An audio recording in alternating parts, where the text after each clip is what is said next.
everyone. Today we are going to continue with the lesson Periodic Classification of Elements. The topic that we are going to take today is Trends in the Modern Periodic Table. So first of all, in this, let's study about valency. What is valency? You have done it in class 9th also, you have done it before also, I have also told you in the previous video. It is determined by the number of valence electrons present in the outermost shell of its atom. Whatever is the number of electrons present in the outermost shell, that determines the valency. Like in lithium 2, 1. This is the electronic configuration of lithium. So 1 is present in the outermost orbit. The valency of lithium is 1. Same with sodium. If it was suppose 2, 8, 2, then 2 electrons in the outermost orbit, that means valency will be 2. But in if we take examples of suppose let's take example of any halogen. Suppose it is 2, 8, 7, and you know here 7 will not be the valency. To complete its octet, it needs 1 electron. It will take 1 electron, so the valency will be 1. Right? So this is how we determine the valency. Now, what happens in periodic table? In a group, we always move from top to bottom. In a group, we always move from top to bottom. And in a period, we always move from left to right. Right? When we are considering a group, we will move from top to bottom. When we are considering a period, we always move left to right. Because these are vertical columns, these are horizontal rows. Now, in a group, valency always remains same. How it remains same? See, like here, lithium, sodium, potassium, as we go down the group. Electronic configuration here is 2, 1. Sodium, atomic number 11. So, electronic configuration is 2, 8, 1. For potassium, the atomic number is 19. It will be 2, 8, 8, 1. So, what do we observe here? As we are moving down the group, the valency remains same. There is 1 electron in the outermost orbit in each case. So that is why valency remains same. But in a period, as we move from left to right, like, see here, it increases valency. First it increases from 1 to 4 and then decreases to 0. How? For lithium, it will be 2, 1. For beryllium, 2, 2. Because atomic number is 4. Here atomic number is 3. Here it is 4. For boron, it will be 2, 3. Atomic number 5. For carbon, atomic number is 6. So electronic configuration is 2, 4, 2, 5, then 2, 6, 2, 7 and 2, 8. So what do we observe here? First it is increasing 1, 2, 3, 4. Right? It increases from 1 to 4. Then here what happens? It is 2, 5. 2, 5 means it will accept 3 electrons. So here the valency becomes 3. Then here 2, 6, that means it will accept 2 electrons to gain an octet. Here valency will be 1 for 2, 7. And 2, 8, of course this is completely filled. This is an inert gas. So the valency here is 0 because already it is 8 here. This is completely filled shell. Right? So first, as we move from left to right in a period, first the valency increases from 1 to 4.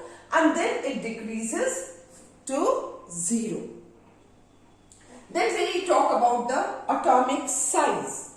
Now what is atomic size? It is the distance between the center of the nucleus and the outermost shell of an isolated atom. Here example is given, like for hydrogen, the atomic radius, that is 37 picometer. Atomic size is measured in picometers. 1 picometer is equal to 10 raised to the power minus 12 meters.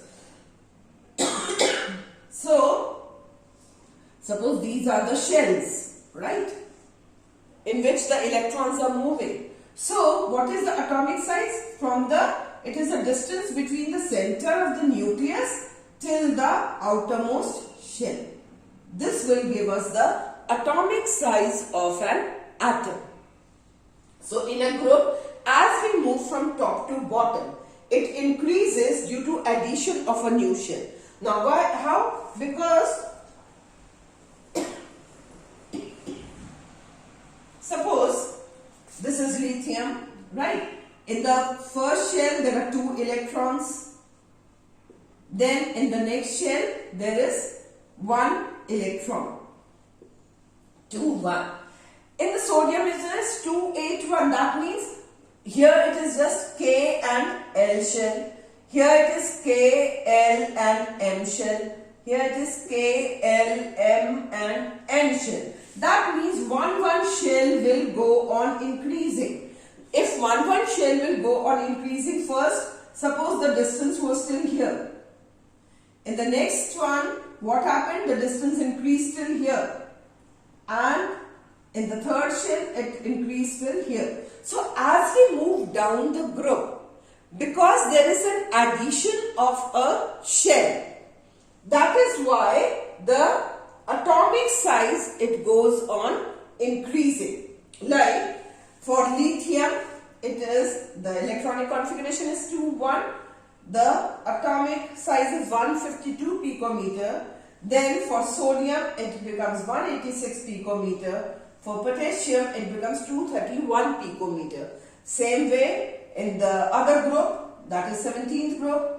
For fluorine, it is 72 picometer. For chlorine, 99 picometer. For bromine, 114 picometer. So as we are going down, the atomic size is increasing. The atomic radius goes on increasing. But what happens as we move from left to right in a period?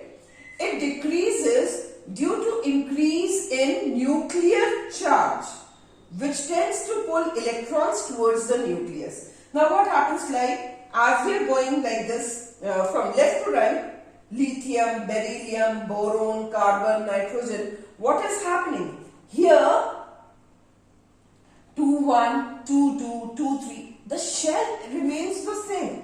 The shells are not increasing. This is just K and L shell in all. K and L, K and L. The shells are not increasing. Only the number of electrons are increasing. Right? So what happens? As the electrons, the number of electrons are increasing, the number of protons are also increasing in the nucleus. Protons, they carry a positive charge, right? So as the number of electrons will go on increasing, the shell will become heavy. The nucleus, it is gaining more and more positive charge. The positive electrons are negatively charged. So the positively charged nucleus, it will attract the electrons towards the nucleus. Right? The electrons will be attracted towards the nucleus. When the electrons will be like here, suppose here it is 1 electron, then it becomes 2 electrons, 3 electrons, 4 electrons. The electrons are increasing. Number of shells are not increasing. So here the protons, that is positively charged, they are also increasing. They will pull the electrons towards the nucleus. So what will happen? This size, it will shrink, right? The outer shell will shrink. It will move inwards. So what will happen? The atomic size will decrease. The radius will decrease. So it decreases due to increase in nuclear charge. This inside the nucleus, the charge is increasing, which tends to pull the electrons towards the nucleus. That is why in lithium it is 152 picometers. Then it goes on decreasing. Beryllium 111, boron 88, carbon 77, nitrogen 70 and so on. Right? It goes on decreasing. Next we study about the metallic and non-metallic properties. What happens as we go down the group and as we move across the period. In a periodic table, all the metals, they are present on the left hand side of the periodic table, and all the non-metals, they are present on the right hand side of the periodic table. In between there are transition elements also, right? And separating the two, the metals and the non-metals, there is a zigzag line. In a zigzag line, some elements are present which are known as metalloids. They are the borderline elements, right? They have some properties of metals. What are metalloids? The elements which have some properties of metals and some properties of non-metals. So they exhibit both the properties. They are known as semi-metals or metalloids like boron, silicon, germanium, arsenic, antimony, polonium, tellurium. All these are metalloids. You have to learn the examples of metalloids. They can be asked in exams. What are metalloids? Give a few, 3 examples or 2 examples of metalloids. Now, what happens in a group? As we go down the group, the metallic character increases. Why the metallic character increases? Due to tendency to lose the electrons due to increase in effective nuclear charge acting on valence shell electrons. As we are going down the group, the number of shells are increasing. As the number of shells are increasing, the nuclear pull becomes less and less, right? Because the distance between from the center of the nucleus till the outermost shell goes on increasing. So the nuclear pull will also be very, very less, and the element will be able to give away the electrons very easily. That is why the metallic character increases due to tendency to lose the electrons.